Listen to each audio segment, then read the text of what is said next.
ga-adịrị onye ọbụla na mma, dịrị onye ukwu na mma, dịrị onye nta na mma. Ọ ka a na-akpọ Maazị Samuel mgbe o rurukwe. Emere m video concerning Ndi Igbo, Pastor Matthias Ezeaku. A lot of people na-akpọ m iyi na sị na m amụrụ sense na m amara ihe. Na ndị ọcha wetara Jesus Christ, wetara anyị church, wetara anyị Christianity, be na ana Igbo, ghasaa ana Igbo. Enwere ajụjụ chọrọ ịjụ Matthias Ezeaku, the GO and the pastor and the followers before I proceed. Ajụjụ chọrọ ịjụ the GO, Pastor Matthias Ezeaku. What of mgbe ahụ ndị ọcha wetara Christianity na ana Igbo? Mgbe ahụ ndị ọcha wetara Bible ị na-akpọ evil book na ana Igbo? Mgbe ahụ enweghị ka chọọchị na ana Igbo? Mgbe ahụ na-eme omenala na-emesi ya ike na ana Igbo? Ka e kpatara na ndị ancestors anyị bụ ndị gboo arụghara anyị 4 decking 10 decking eji liftari lezus n'anya. Ka e kpatara ndị gboo arụghị ya mgbe ahụ, mgbe ndị ọcha abịabụghị. Ka e kpatara na ndị gboo enweghị na-akpọ electric pole, enweghị good school, good hospital. Maka na mgbe ahụ ndị ọcha ewetebakwa Bible, ewetebakwa ụka, ewetebakwa Christianity. Ka e kpatara ndị gboo jika biri n'ụlọ atani. Even today, ị gaa n'Enugu steeti ka ya fedoro na, ị gaa Ebonyi steeti ka ya fedoro na, ị gaa n'Imo steeti ka ya fedoro na, ị gaa n'Abia steeti, as I'm talking to you today, ka ya fedoro na. Ndị gboo mgbe ahụ ewetebọ Christianity, ewetebọ chọọchị, ewetebọ evil book ịkpọrọ Bible. Ka e pụtara ndị gboo enwere ihe na-akpọ airport. Some of ụmụnne m n'obodo oyibo bụ ndị na-agọ m iyi si na ndị ọcha bịa mebie ana Igbo. Mana unu hapụrụ ana Igbo ahụ, unu ga-ekwechiri chụọ ndị ọsọ chụpụ ha na ana Igbo. Unu gbaje obodo oyibo, ndị nọ Germany, ndị nọ US, ndị nọ America, ndị nọ Canada, ndị nọ California, ndị nọ London, ndị nọ Japan. Be ndị ọcha ka unu nọ na-akọndem na ndị ọcha bịa mebie ana Igbo. Unu nọ be ndị ọcha na-akọndem na ndị ọcha bịa mebie ana Igbo. Kaburu gara na ana Igbo ka edozi ana Igbo achụpụ ndị ọcha. Unu abụzi ana Igbo gbapụ ọsọ jee ebe ndị ọcha nọrọ. Ai, Chineke mekwere unu ebere. Igbo bụ Igbo ekenekwa m unu Igbo ndị ọma ji mụọ na ebulukwa nabata unu afụkwa vidiyo nwanne anyị nwoke anụ ọzọkwa. Ọ na-akpọzikwa Matthias the GO, na-akpọ nwanne ya nwoke ejide the GO, maka na ọ sị na ihe ndị ha na-eme ndị Igbo bụ na ha tụchala ha ego, si ha ebe Matthias atụchala ha ego ha si na ya eji gwọ mmadụ atụta ihe dị ka 2 million, ha sị na ha agwọ mmadụ 1 million. Matthias gịnị mere the other 1 million? You are not able to give account. Ị na-asị na Nigeria n'obodo niile na-eme ụna na betu na anyị niile na-efe ụka na mmadụ niile na-efe ụka na-ama ihe na wa ọsọ anyị njọ ji wee ka n'obodo anaghị develop. Matthias develop onye ya nọ na Dubai, anaghị akpụ Dubai ahụ obodo ndị ụka. Dubai na-akpụ isi n'ala, ịghọtago, ha na-akwa na-eme omenala onye nwe obodo ha ji wee mụọ mma. China na onwe nke ha anyị maka ka be ha si wee dị. So nwanne anyị nwoke apụtago wee na-adọ Matthias ka ọ dọgbue. Biko epik m interest na keesi a, maka na keesi a na-ata amụ, maka ndị anyị na-enye wote anyị nọkwa ya, anyị na-ewetakwala Igbo niile. Igbo ndị ọma na-ekele na vidiyo ahụ maka ụnụ. Ọ ga-adịrị onye ọbụla na mma, dịrị onye ukwu na mma, dịrị onye nta na mma. Ọ ka a na-akpọ Maazị Samuel mgbe o rurukwe. Emere m video concerning Ndi Igbo, Pastor Matthias Ezeaku. A lot of people na-akpọ m iyi na sị na m amụrụ sense na m amara ihe. Na ndị ọcha wetara Jesus Christ, wetara anyị church, wetara anyị Christianity, be na ana Igbo, ghasaa ana Igbo. Enwere ajụjụ chọrọ ịjụ Matthias Ezeaku, the GO and the pastor and the followers before I proceed. Ajụjụ chọrọ ịjụ the GO, Pastor Matthias Ezeaku. What of mgbe ahụ ndị ọcha ewetebọ Christianity na ana Igbo? Mgbe ahụ ndị ọcha ewetebọ Bible ị na-akpọ evil book na ana Igbo? Mgbe ahụ enweghị ka chọọchị na ana Igbo? Mgbe ahụ na-eme omenala na-emesi ya ike na ana Igbo? Ka e kpatara na ndị ancestors anyị bụ ndị gboo arụghara anyị 4 decking 10 decking eji liftari lezus n'anya. Ka e kpatara ndị gboo arụghị ya mgbe ahụ, mgbe ndị ọcha abịabụghị. Ka e kpatara na ndị gboo enweghị na-akpọ electric pole, enweghị good school, good hospital. Maka na mgbe ahụ ndị ọcha ewetebakwa Bible, ewetebakwa ụka, ewetebakwa Christianity. ka epụta ndị gboo jika biri n'ụlọ Attire. Even today, ị gaa n'Enugu steeti ka ya fidoro na, ị gaa Ebonyi steeti ka ya fidoro na, ị gaa n'Imo steeti ka ya fidoro na, ị gaa n'Abia steeti as I'm talking to you today ka ya fidoro na. Ndị gboo mgbe ahụ ewetebọ Christianity, ewetebọ chọọchị, ewetebọ ivu book ịkpọrọ Bible, ka epụtara ndị gboo enwere ihe a na-akpọ airport. Some of ụmụnne m n'obodo oyibo bụ ndị na-agọ m iyi si na ndị ọcha bịa mebie ala Igbo, mana unu hapụrụ ala Igbo ahụ, unu ga-ekwechiri chụọ ndị ọsọ chụpụ ha n'ala Igbo. Unu gbaje obodo oyibo, ndị nọ Germany, ndị nọ US, ndị nọ America, ndị nọ Canada, ndị nọ California, ndị nọ London, ndị nọ Japan. Be ndị ọcha ka unu nọ na-akọndem na ndị ọcha bịa mebie ala Igbo. Unu nọ be ndị ọcha na-akọndem na ndị ọcha bịa mebie ala Igbo. Kaburu ga nọ n'ala Igbo ka edozi ala Igbo achụpụ ndị ọcha. Unu abụzi ala Igbo gbapụ ọsọ jee ebe ndị ọcha je nọrọ. Ai, Chineke mekwere unu ebere. Let Christ mere unu ebere. Matthias Ezeaku, mwesi ka m jụọ gị, so mgbe anyị ewetebọ Christianity, mgbe anyị ewetebọ Jesus nwa onye ọcha ejibe na-aghọrị anyị ya na evil book wu Holy Bible ị na-akpọ. So ndị gboo amụghọ na a ga-arụrụ anyị airport, rụọrọ anyị enwebe a na-akpọ roof bar eji lift arigo. Daddy G.O. Pastor Matthias Ezeaku and the disciple and the followers ndị na-akpọ m iyi. So mgbe ahụ ndị gboo na-anya 504 na-watch my screen gara afịa 404 baskoro igwe ya na television black and white. So ọ na ha mụrụ na enwere ya na plasma TV mbụ ndị gboo. Mgbe ndị ọcha wetebọ Christianity, mgbe ndị ọcha wetebọ Jesus Christ, mgbe ndị ọcha wetebọ Bible wu evil Bible ka ị na-akpọ ya Daddy G.O. Pastor Matthias Ezeaku. So ndị gboo so ha fụ ụzọ mgbe ahụ na mgbe ndị ọcha bataziri wee bịa enwe a na-akpọ plasma television, enwe Lexus nke ị na-anya na agwa ndị ọcha arụrụ ya, enwe a lot of different things. Ama na-eji blọk arụ ụlọ, arụ wetakin, agwa ndị ọcha wetara ya. So ndị gboo amụha na a ga-arụ those things mgbe ahụ ndị ọcha abịa bọba mebie ala Igbo. Ee, achọrọ m ka some people nata, ka sex unu nata ebe Matthias Ezeaku na-aga. Enwe ofu ya chọrọ igwu unu, okwu a chọrọ igwu na unu echefukweni ya. Okwu a unu echefukweni ya. Ọ bụrụ na Matthias Ezeaku kpọta onye arụ adịrọ wee sị ga-enyere ya aka, si biko si tụọrọ ya ego, gbana Matthias Ezeaku si were ka account number onye aha ha adịrọ tinye ka azi ka atụba ego na akaụntụ ahụ. Ọ si were account number onye na-elekọta onye ahụ nwanne ya ka atụba ego ebe ahụ. Gbana Matthias Ezeaku ya wetazi na account number Igbo love themselves. Ihe na-achọ igwu na ya awụ achọghị ka fọra, but ọ bụrụ na Matthias Ezeaku kpọta onye arụ adịrọ ya weta account number onye a ka akwụ Iwaji money ebe ahụ.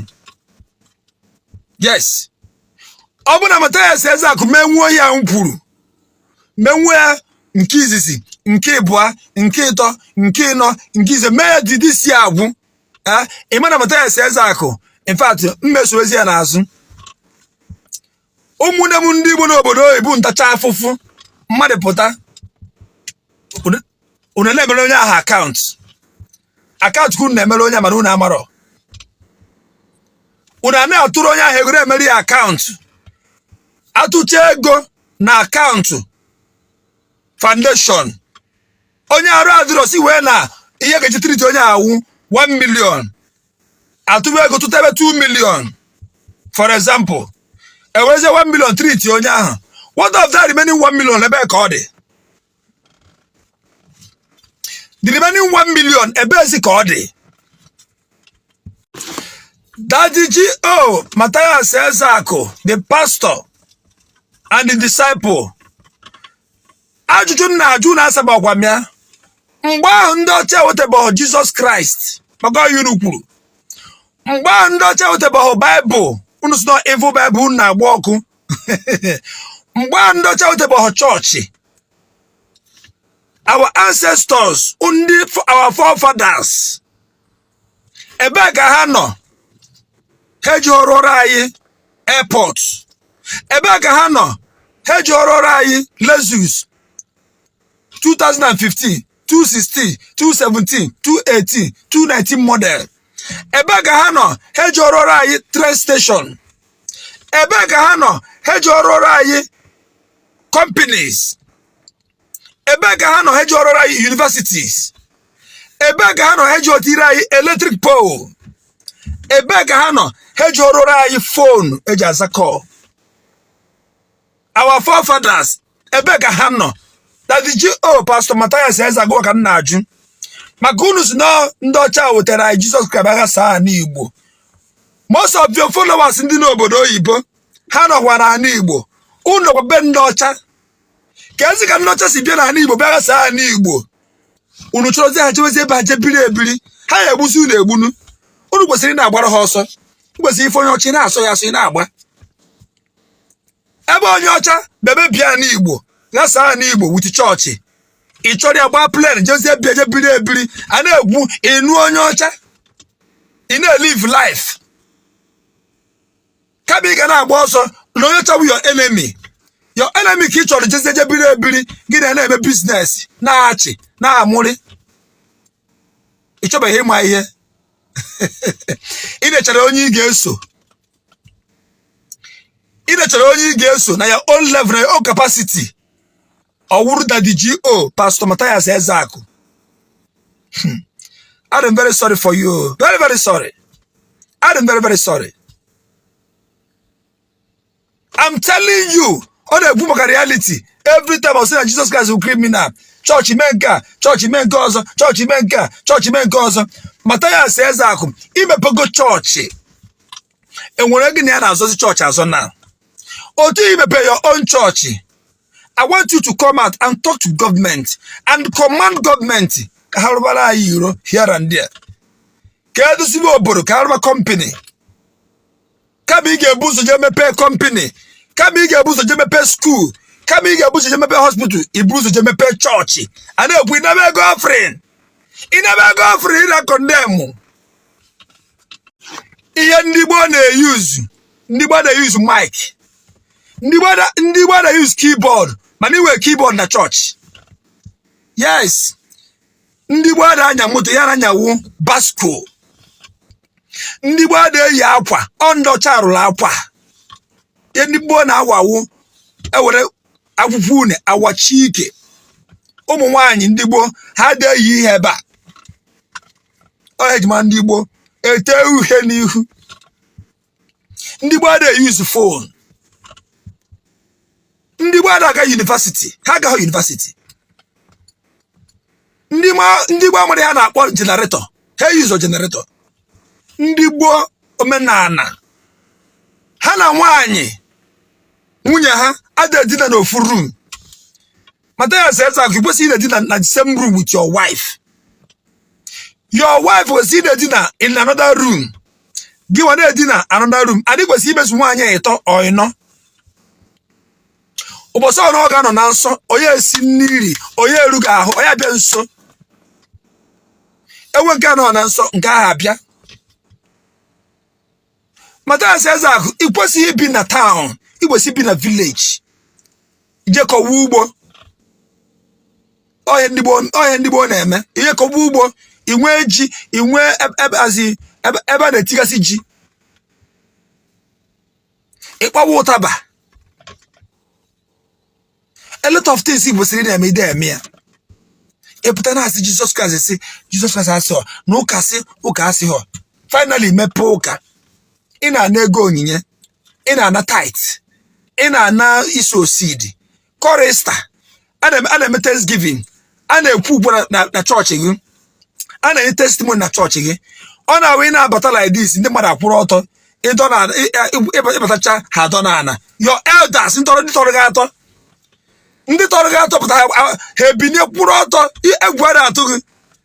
Your elders pụta kwụrụ ọtọ. Gwa watakịrị. Ịbatacha ha dọ na ana. Anyway, ihe aja abịa ebe awụ maka ji na-eke na-enye ha. Ọ na-awụ rub it and pepper ịnakọta ndị one side a ji ike ndị side a mbọsọdị kwụsị inye ha ji na ike rice ị na-eke na ihe ị na-eke mbọsọdị kwụsịrị ike ha ịpụta chọọchị gị onwe onye ga-afụ mata the Daddy G.O. Pastor Matthias Ezeaku ezigbo mmadụ onye a nwanne m nwoke my big brother my brother gbado ndị mmadụ eziokwu gbakọrọ ndị mmadụ eziokwu tell people the truth nna gbado ndị mmadụ eziokwu Daddy G.O. Pastor Matthias Ezeaku at least otu ibidoro ọsọ n'igwe ibidoro otu ibidoro gbawa ọsọ n'igwe a ikwesịrị ibu ụzọ rụọ company not church ikwesịrị ibu ụzọ rụọ school not church iji emepe igosa ya example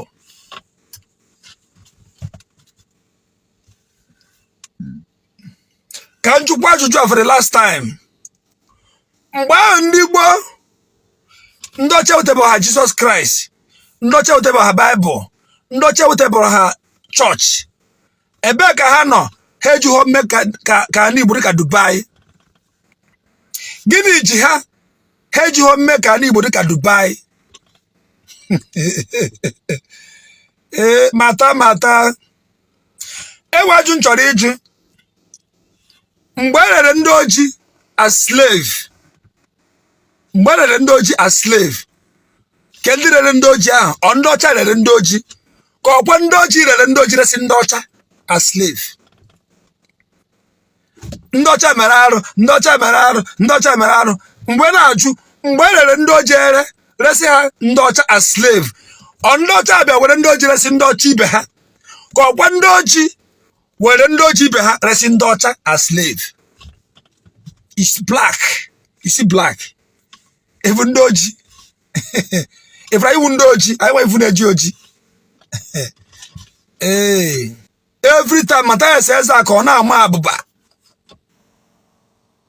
ọ na-ashine onwe hatred ọ bụgo na ị chọrọ correct mmadụ ogo na ịchọ inye mmadụ correction ị ga-eji hatred wee correct onye ahụ every time ọ na-akọ na ndị eriri useless set of people na iwu foolish people na iwu fools na ị ga-anwụ na iso wen Christ na ị ga-anwụ i were hatred wee na correct mmadụ and the correction ị na-enye ime ogbudi your left and your right correction ị na-enye dị very wrong ị na ogbudi enu ya were ọnụ ọjọọ wee na-ekwu ya ịmakwa dị chọrọ ikwu mmadụ bụ ị ga-eji ọnụ ọma nke gị na ijigoro ọnụ ọjọọ were ọnụ ọjọọ wee na-eji ọnụ ọjọọ ezi ozi ọma if you convert ya nwanne gị ga-eji ọnụ ọma pet ya nye reasons ọjụgodi you continue with time ọ mara na ihe na-abụ ya bụ eziokwu nke gị ọnụ ọjọọ